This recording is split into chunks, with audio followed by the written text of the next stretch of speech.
नमस्ते दोस्तों। आज हम थोड़ी गहरी बात करेंगे मन के बारे में। ये किताब वाला जटिल ज्ञान नहीं है। मैं इसे ऐसे बताऊंगी आप इसे आसानी से समझो और अपने जीवन में इस्तेमाल कर सको। देखो, मन क्या है। मन हमारा सबसे बड़ा दोस्त भी है और कभी कभी ये सबसे बड़ा दुश्मन भी बन जाता है। कहते हैं मन की गति सबसे तेज होती है। कभी ये हमें ऊंचाइयों तक ले जाता है और कभी एक छोटी सी बात पर परेशान कर देता है। श्री कृष्ण ने गीता में अर्जुन से कहा था, ये मन बड़ा चंचल है, इसे बस में करना मुश्किल तो है पर असंभव नहीं। यही बात हमें समझनी है। सबसे पहला तरीका अभ्यास करना। सोचो, हम रोज कितनी चीजों के बारे में सोचते हैं। हमारा मन बार बार भटकता है, लेकिन हम रोज थोड़ा समय अपने आप के लिए निकालें। थोड़ा ध्यान लगाएं, थोड़ा भगवान का नाम लें, अपने इष्ट गुरु का नाम लें, थोड़ी देर शांत बैठें और अच्छा सोचें। धीरे धीरे मन सीखने लगता है। जैसे कोई बच्चा नई चीज़ें सीखता है, वैसे भी मन सीख सकता है। आप कोशिश तो करो। शुरुआत भले ही थोड़ी मुश्किल लगेगी, लेकिन धीरे धीरे मन खुद समझने लगता है और शांत होने लगेगा। दूसरा तरीका है इच्छा कम करना। ये जो मन है ना, जो देखता है उसी की इच्छा करने लगता है। अगर वो चीज़ हमें मिल जाती है तो ठीक है, लेकिन अगर वो चीज़ हमें ना मिले तो हम दुखी हो जाते हैं। मतलब ये नहीं है हम दुनिया में ना रहें, हाँ कोई चीज़ ना चाहें, मतलब है कि हम चीज़ों में फंसे नहीं, बस उन्हें जिएं और छोड़ दें। आपने पानी का बहाव देखा होगा। आप गंगा में कूद सकते हो, खेल सकते हो, नहा सकते हो, लेकिन पानी के बहाव को रोक नहीं सकते। तीसरा तरीका है कर्म करो फल छोड़ दो।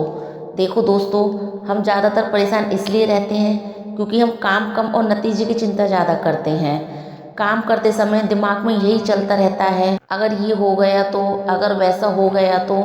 यही सोच हमारे मन को बेचैन कर देती है। श्री कृष्ण बहुत साफ शब्दों में कहते हैं, तुम्हारा काम है कर्म करना, मेहनत करना, लेकिन उसका फल क्या होगा, कितना मिलेगा, कब मिलेगा, ये सब भगवान पर छोड़ दो। पूरा मन लगाकर काम करो, लेकिन काम करने के बाद उसे दिल पर में पकड़कर मत बैठ जाओ। जैसे हम बीज बोते हैं, बीज बोना हमारा काम है, पानी देना हमारा काम है, लेकिन फल आएगा कितना आएगा ये हमारे हाथ में नहीं है। इसलिए काम करो, अच्छा करो, सच्चे मन से करो और फिर भगवान से बोल दो, अब जो होगा तू संभाल। सोचो, जो मन को जीत लेता है वो दुख में भी शांत रहता है और सुख में भी कोई अहंकार नहीं करता। जैसी परिस्थिति होती है वो वैसे रह लेता है। मैं आपसे एक छोटी सी बात शेयर करूं। कभी कभी मेरा मन भी भटकता था, लेकिन अब मैं रोज भगवान का नाम लेती हूँ, ध्यान लगाती हूँ और अपनी इच्छाओं को खुद से अलग रखती हूँ। और पता है, मुझे ऐसा एहसास हुआ मन के शांत होने पर जीवन कितना हल्का और आसान हो गया है। आप सब भी ऐसा कर सकते हो। थोड़ी भक्ति करो, थोड़ी साधना करो और जब टेंशन कम होगी तो आप खुद को हल्का महसूस करोगे।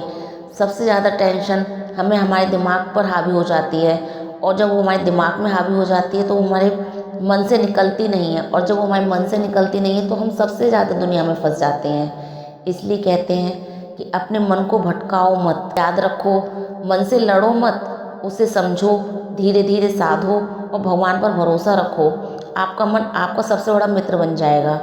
अगर आपको ये बातें पसंद आई हो तो लाइक और शेयर ज़रूर करना और मेरे चैनल को सब्सक्राइब कर लो, ताकि आप ऐसे भक्ति और साधना से जुड़े ज्ञान सीखते रहें। धन्यवाद। राधे राधे।